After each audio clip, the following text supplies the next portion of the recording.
Alright, y'all, it's me, your boy, here, TTW, and I'm back with another video. Y'all, let me tell you this funny story, yo. Alright, so, I decided to Google my channel. I was like, and then Google said I had a gaming channel. And the ones who know, my channel is all about flipping. And before I do anything, go ahead, go sub to Hero DW, because that's my idol. He's the one who inspired me to do this. That's why my name is here, TTW.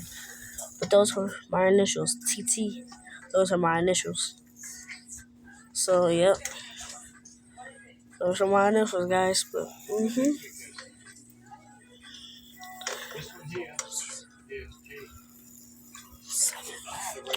yeah, guys. Let's see how my taste is on video. So, what made you call the police on your own mother? If you're a small should not fall in love. Look what it made me become. I was just checking to see if I. Okay, never mind. Let's just exit out of YouTube and go back in it.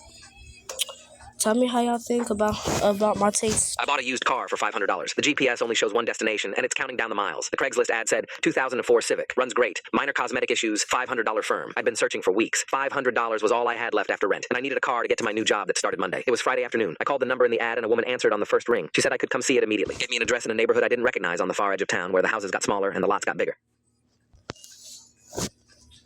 The drive. I bought a used car. Civic's driver's seat. The interior was surprisingly clean, except for that.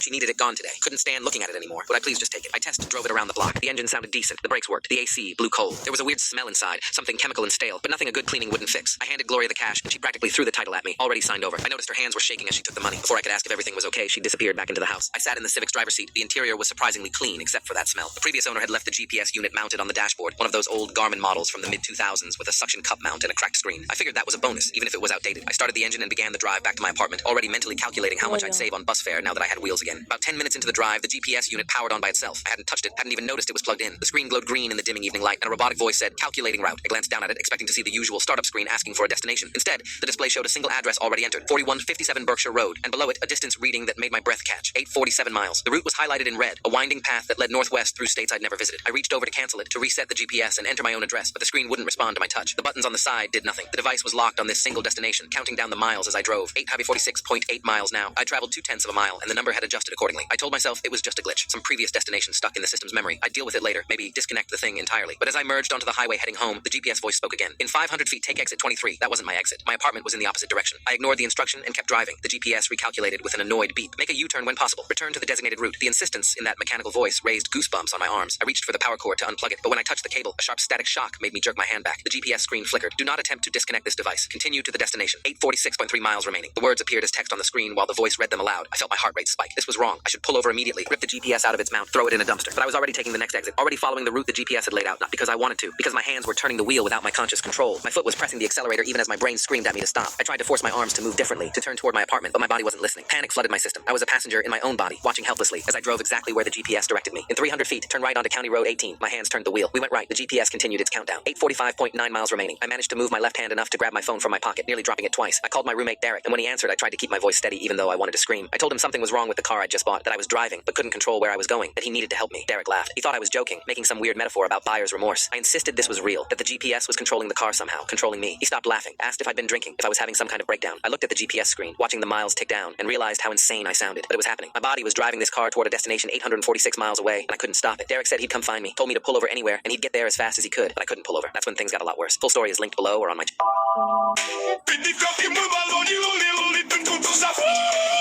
223, she a baddie, rocks a link. Let me take her to the back, she wanna look at me. Yeah, shot.